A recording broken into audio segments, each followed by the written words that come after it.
नमस्ते दोस्तों, मैं मौर्य वर्षा मेरे YouTube चैनल पर आप सबका स्वागत करती हूँ। आज हम कुबेरनाथ राय का उत्तर फाल्गुनी के आसपास ये निबंध देखने वाले हैं। इस निबंध का सार रूप में सारांश और इस निबंध के जो निष्कर्ष हैं वे मैं आप लोगों को बताने वाली हूँ। तो चलिए उत्तरा फाल्गुनी के आसपास ये निबंध देखते हैं। लेखक ने निबंध का आरंभ ही वर्षा ऋतु की अंतिम नक्षत्र जो उत्तरा फाल्गुनी से किया है। अब यहाँ पर एक बात आपको ध्यान रखनी है कि उत्तरा फाल्गुनी जो ये शब्द प्रयोग किया है लेखक ने, हम जैसे नक्षत्रों की बात करते हैं या किसी माह की बात करते हैं तो यहाँ पर जो कुछ शब्द हम जैसे माह के या नक्षत्र के आते हैं तो हमें उस रूप में न लेकर एक मनुष्य के जीवन को लेकर, यानी जन्म से लेकर मृत्यु तक या बुढ़ापे तक किस तरह उनके काल होते हैं। पहले बाल्यकाल, फिर उसका यौवन काल होता है और उसके बाद जो बुढ़ापा होता है। इस तरह के कालों को लेखक ने इस नक्षत्रों के माध्यम से चित्रित करने का प्रयास किया है। ठीक है, अब उत्तरा फाल्गुनी का जो काल है यानी 40-45 के बाद आता है, यानी 40-45 का जो काल है वही उत्तरा फाल्गुनी का काल है, ऐसा लेखक मानते हैं। और इसी काल को लेकर लेखक ने ज्यादा व्यंग्य किया है और लेखक कहते हैं कि हर कोई, यानी जो बुढ़ापे के बारे में ज्यादा सोचता रहता है या बुढ़ापे में जाने के बाद क्या क्या हाल होता है, उसके पूर्व हम क्या करते हैं, किस तरह जीवन जीते हैं, इसका ही वर्णन इस निबंध में आया है। ठीक है, अलग अलग उदाहरणों के माध्यम से लेखक ने ये प्रस्तुत किया है। अब इस निबंध की जो शुरुआत है, लेखक ने निबंध का आरंभ ही वर्षा ऋतु की अंतिम नक्षत्र जो उत्तरा फाल्गुनी से किया है। लेखक कहती कि इस नक्षत्र में हमारे यहाँ बड़ी मौज रहती है, इसमें भी घनघोर भाद्रपद के संकेत मिलने लगते हैं। तीसी के वर्षों में हम जो भाद्रपद के काम, क्रोध, मोह का जो सम्मिश्र शोक जो भोगते हैं, फिर 40वें लगते लगते हम भाद्रपद की अंतिम नक्षत्र में यानी उत्तरा फाल्गुनी में प्रवेश कर जाते हैं। अब लेखक कहते हैं कि हम जो सावधान, सतर्क, सचेत और भी कर्मठ जीवन जो हम जीते हैं वह 30-40 के बीच में ही है। फिर 40-45 तक का जो काल है उत्तर फाल्गुनी का रहता है। ये याद रखना है कि 40-45 के बीच का या तब का जो काल है वो उत्तर फाल्गुनी का काल रहता है।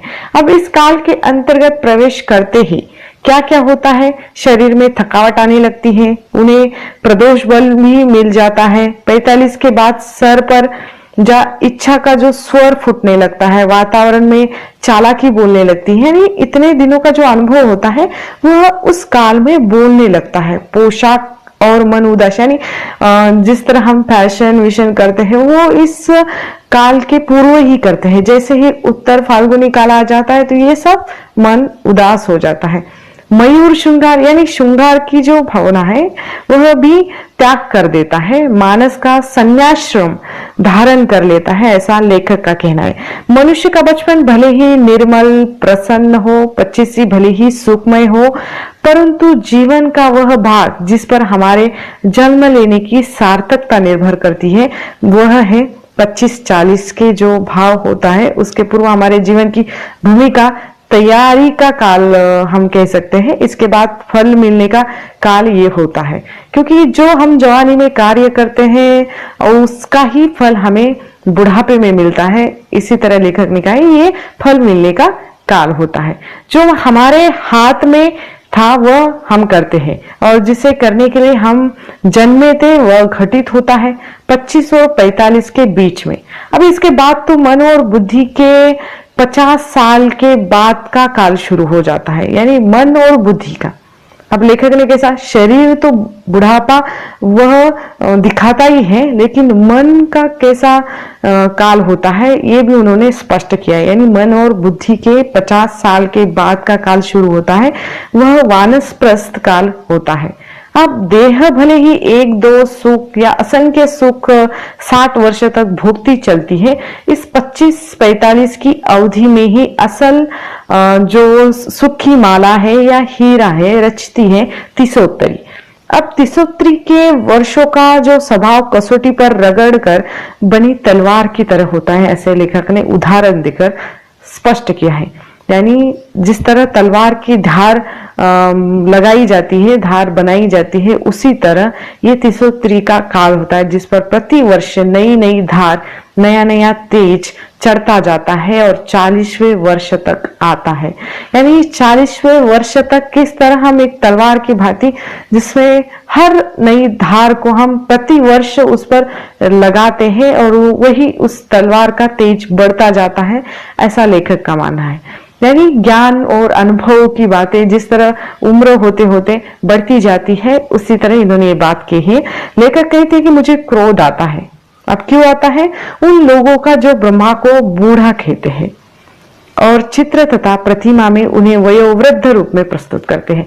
हम अब भी अगर ब्रह्मा का चित्र देखते हैं या कोई फोटो देखते हैं तो उसमें ब्रह्मा हमें बूढ़े ही दिखाई देते हैं।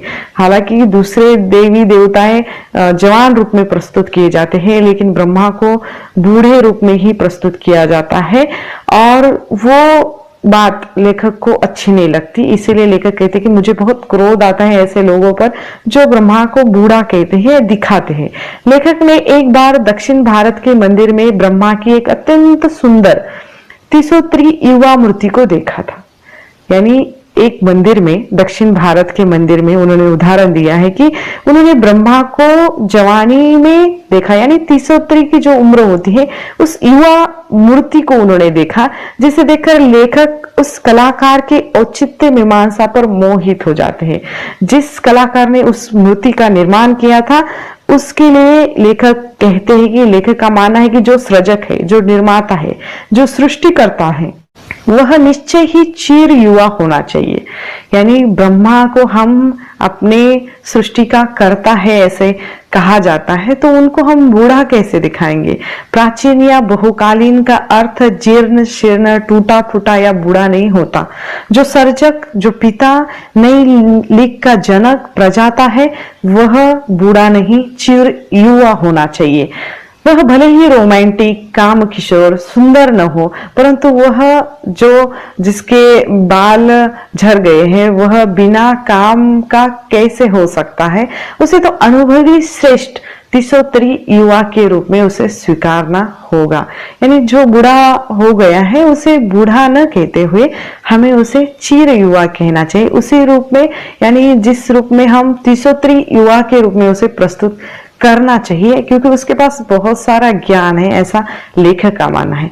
जवानी एक चमाचम धारदार पत्थर है। अब लेखक ने दूसरा उदाहरण क्या दिया है जिसमें कहा है कि जवानी एक चमाचम धारदार पत्थर है, उस पर चढ़कर ही विराचार करने वाली प्रतिभा ही देवताओं की भाषा बोल पाती है। यानी एक धारदार पत्थर को उन्होंने कहा है जिस पर चढ़कर ही हमारी प्रतिभा यानी देवताओं की जो भाषा है वो बोल पाती है। युवा अंग हर भाग में फास्फोरस जलता है। अब ये उन्होंने दूसरा उदाहरण दिया है कि फास्फोरस जलता है कि युवा अंग में, यानी युवा के पूरे अंग में ये फास्फोरस जलता रहता है। एक शक्ति रहती है, एक ताकत रहती है, कुछ भी करने का जो शक्ति होती है, जो संचार करता है उनके मन में, वह एक फास्फोरस के तरह होता है, ऐसा लेखक ने उदाहरण दिया है। और युवा मन में उस फास्फोरस का रूपांतर हजार हजार सूर्यों में सम्मिलित जो आग में हो जाता है। यानी एक भड़कने वाली जो आग होती है उसी तरह युवा का मन होता है। और लेखक कहते हैं कि सृष्टिकर्ता, कवि या नायक या सेनापति, शूरवीर, विद्रोह की कल्पना सफेद केश के वृद्ध रूप में नहीं की जा सकती।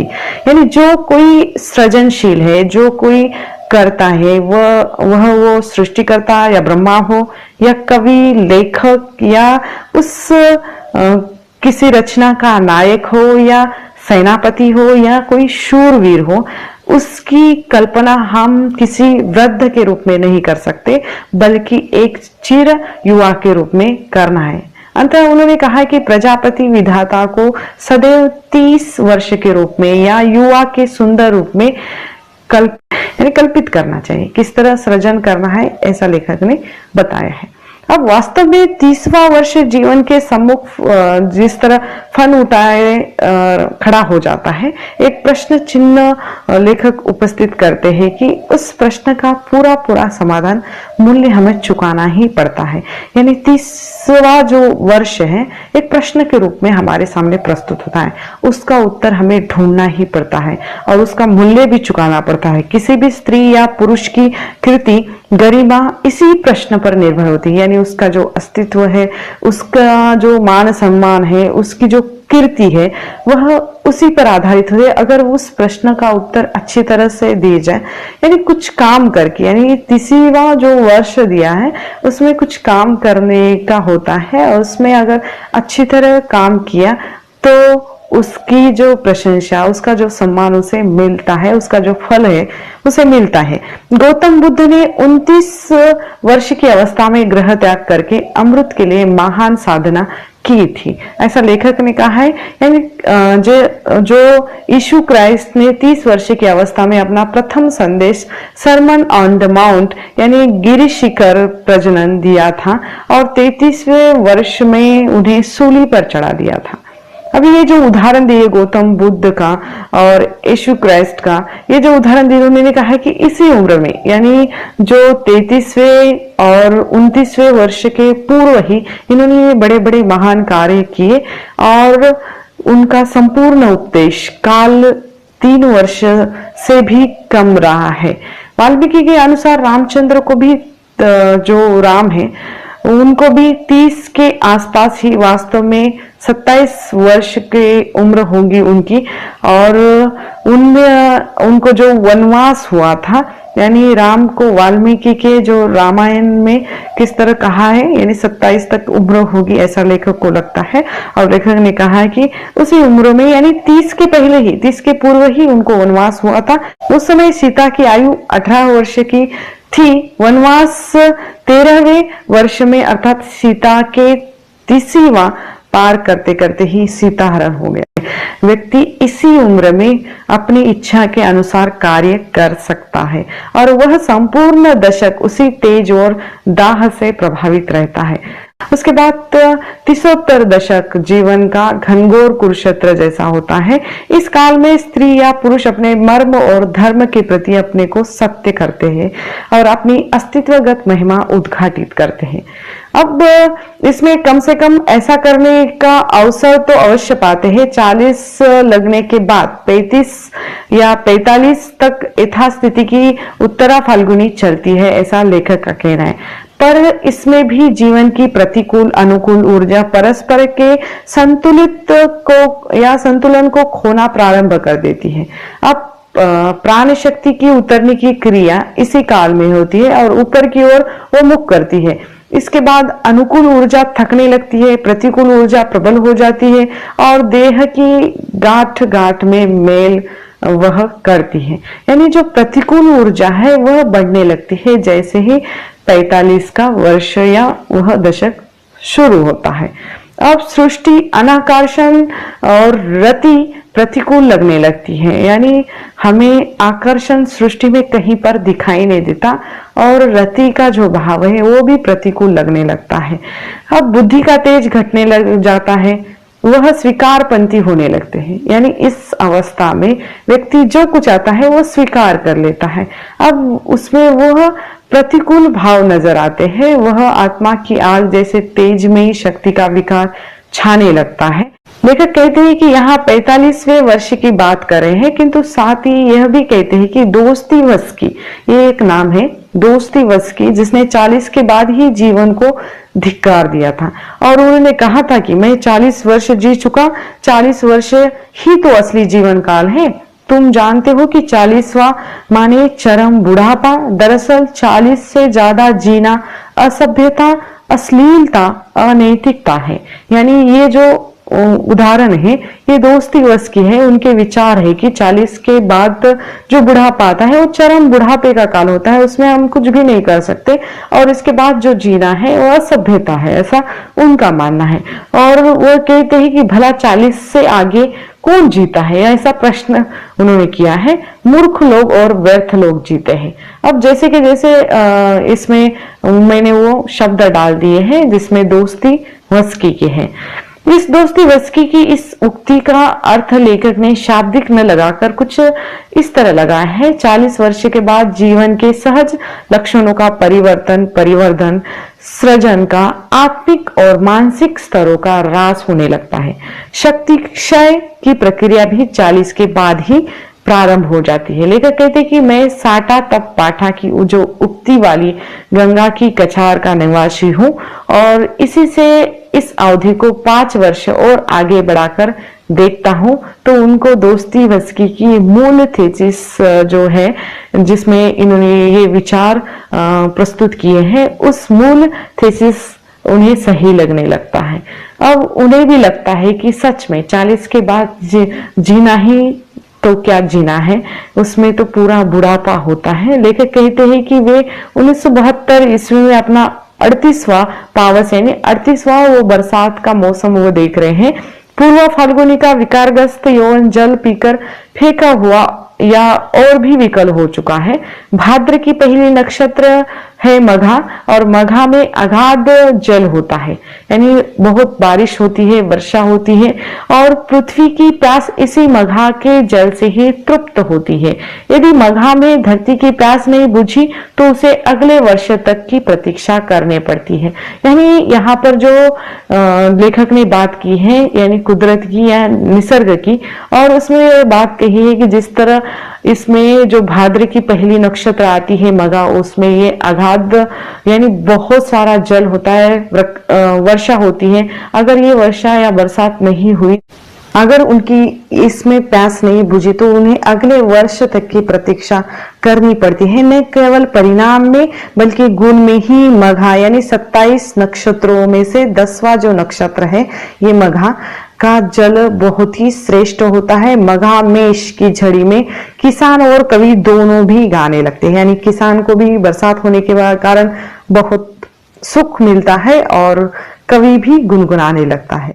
इस नक्षत्र के बाद जो उन्होंने कहा है कि पूर्वा फाल्गुनी जो बड़ा खाली बेकार नक्षत्र है, इस नक्षत्र का पानी या फसल जायदाद के लिए हानिकारक होती है। उत्तर भारत में बाढ़ वर्षा का भय भी सर्वाधिक इसी नक्षत्र का या इसी नक्षत्र काल में होता रहता है। इसके बाद में आता है उत्तर फाल्गुनी भाद्रपद की अंतिम नक्षत्र जो संपूर्ण वर्षा ऋतु में मघा के बाद सर्वाधिक उत्तम नक्षत्र है।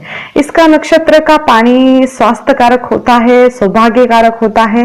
लेकिन कहते हैं कि इस 38वें पावस में या बरसात में जीवन का पूर्वा फाल्गुनी काल में भोग रहा हूं, यानी लेखक ने अपने ही जो उम्र की अवस्था उन्होंने बता दी है कि 1972 में उनका 38वां जो पावस या बरसात का काल यानी पूर्वा फाल्गुनी का काल चल रहा था।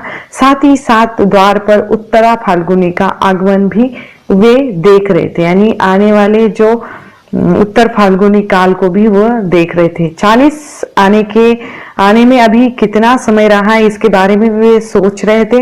लेकिन कहते कि आगे पूर्वा फाल्गुनी का अंतिम नक्षत्र या अंतिम पान पात्र मेरे होठों से जुड़ा हुआ है, क्रोध मेरी खुराक है। यानी अब इस जो अवस्था में या इस काल में किस तरह व्यक्ति को क्या क्या भावनाएं उत्पन्न होती है, इसमें वे कहते हैं कि क्रोध मेरी खुराक बन चुका है, लोभ मेरा नयन अंजन बन चुका है और काम भुजन मेरा क्रीड़ा सहचर है। अब इनको लेखक विद्रोही प्रगति और नवलेखन कहते हैं और यह विकार जल हो या इसकी गति मुक्त न हो, परंतु इसमें जीर्ण होने की भावना नहीं है। यह बुढ़ापा का प्रतीक नहीं है। पूर्वा फाल्गुनी द्वारा पागलपन भी एक यौवन का ही अनुभव है, ऐसा लेखक ने कहा है। लेखक कहते हैं कि मेरे भीतर कोई उपंग बजा रहा है, क्योंकि मेरे सामने उत्तर फाल्गुनी 3 रूप में झुका हुआ वह खड़ी है और लेखक उसके मार की 3 कन्या यानी जो तृषा है, प्यास, रति, आरती कोई एक साथ अनुभव कर रही है।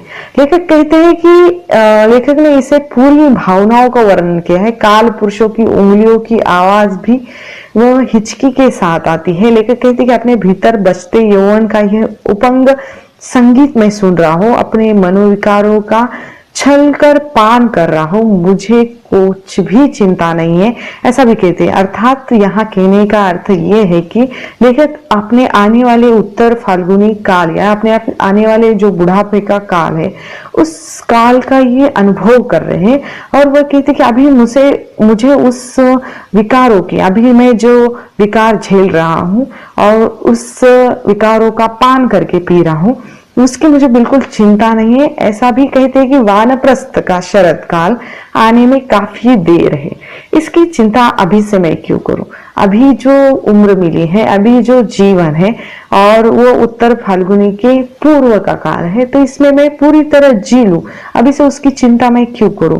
एक न एक दिन तो वह क्षण आने ही वाला है।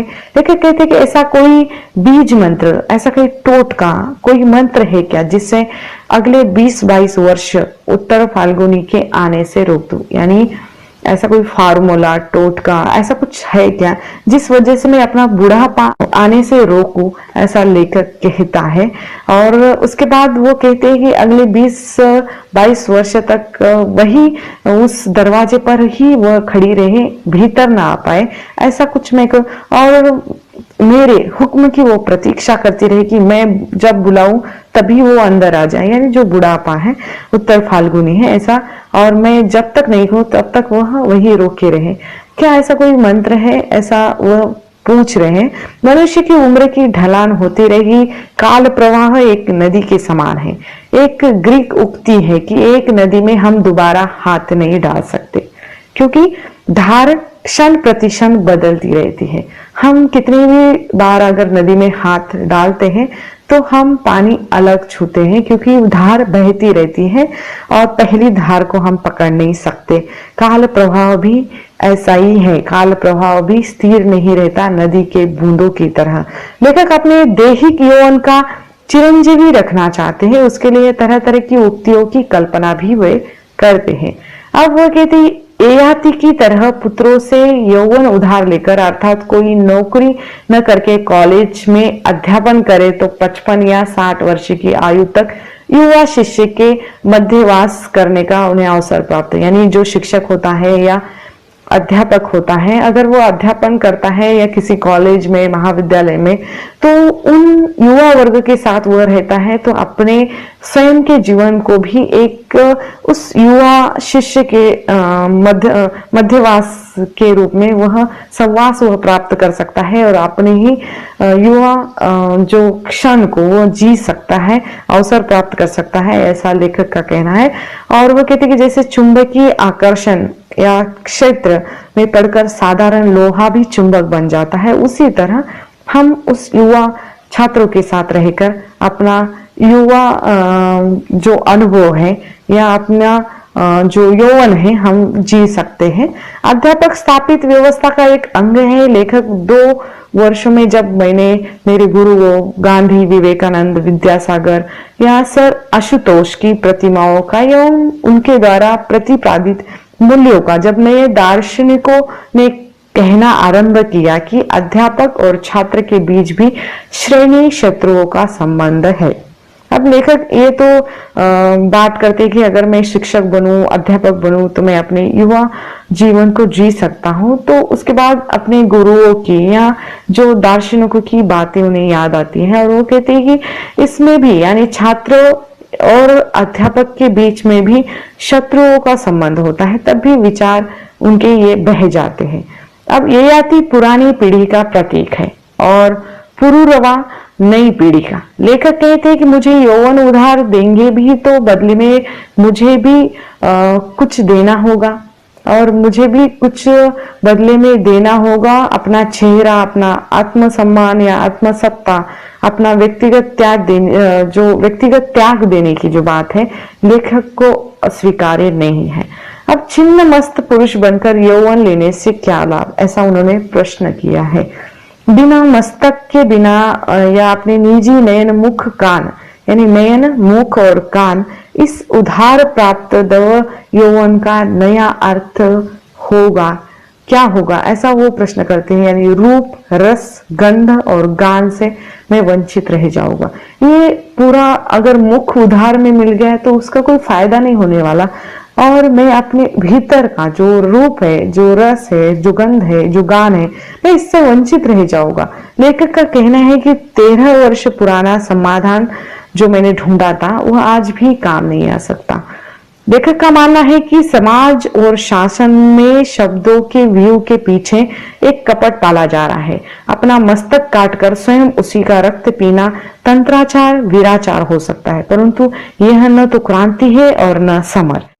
पुरानी पीढ़ी ने अब जो आरसी या आईना दिखा है और उससे परित्याग करके संन्यास ले ले। शासन व्यवस्था की पुतली घरों की मशीन कन्याएं उनकी बूढ़ी उंगलियों के सूत्र संचालन से अब ऊब गई है। यानी हमारी यहाँ की जो सामाजिक या शासन व्यवस्था है, इस पे पुतली घर ऐसा शब्द प्रयोग किया है। उन्होंने कहा है कि पुतली घर में मशीन कन्याएं ज्यादा है, यानी आजकल मशीनों के अधीनस्थ मनुष्य हो रहा है।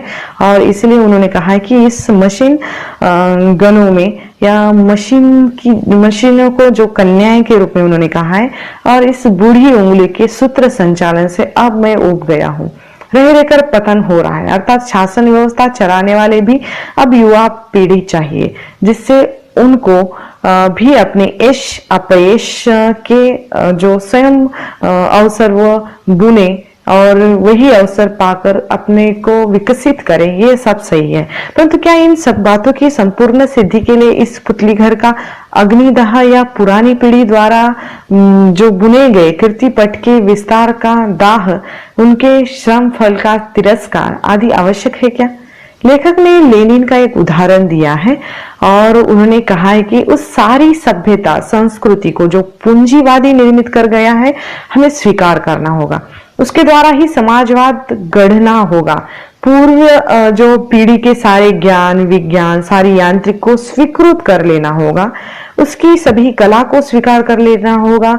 सर्वहारा संस्कृति के निर्माण की जो समस्या तब तक हल नहीं हो सकती जब तक मनुष्य जाति के सारे विकास और संपूर्ण सांस्कृतिक ज्ञान को हम ग्रहण नहीं करते। अब सर्वहारा संस्कृति उसी ज्ञान का स्वाभाविक सहज विकास होगी।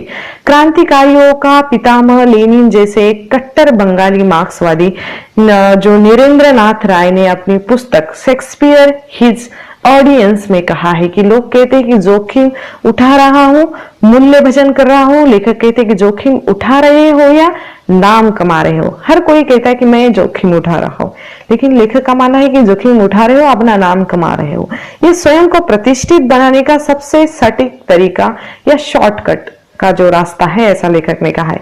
लेखक का कहना है कि जोखिम वह उठा रहा है जो नदी की वर्तमान धारा के प्रतिकूल धार के हुक्म को स्वीकारते हुए कह रहा है कि मूल्य तोड़ने की चीज नहीं है, उसे बदला जा सकता है। मूल्य स्थिर या सनातन नहीं होता, लेकिन एक मूल्य प्रवाह, एक सनातन मूल्य प्रवाह या सनातन मूल्य परंपरा का अस्तित्व तो ही मानना ही पड़ेगा और मानना ही होगा। कुछ लोग इसे धार के विपरीत जाना भी कहेंगे।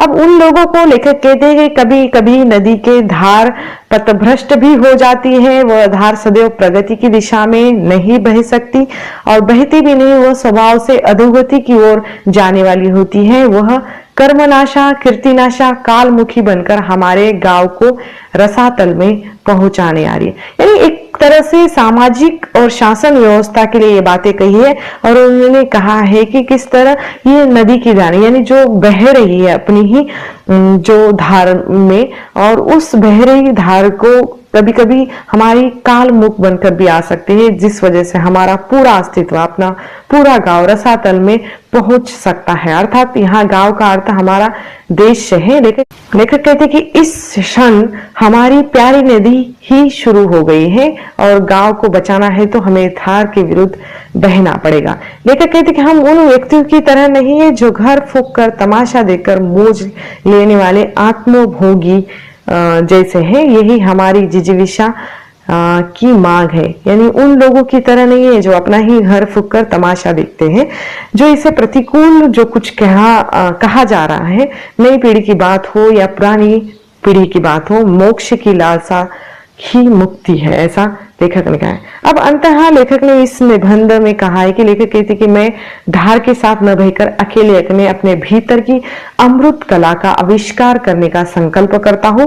लेखक मानते हैं कि सृजक या रचनाकार के लिए तटस्थ होना चाहिए ताकि एक नई लीक की खोज वह कर सके। विद्रोही दर्शन से अपने आप को किसी न किसी रूप में आजीवन संयुक्त रखना है।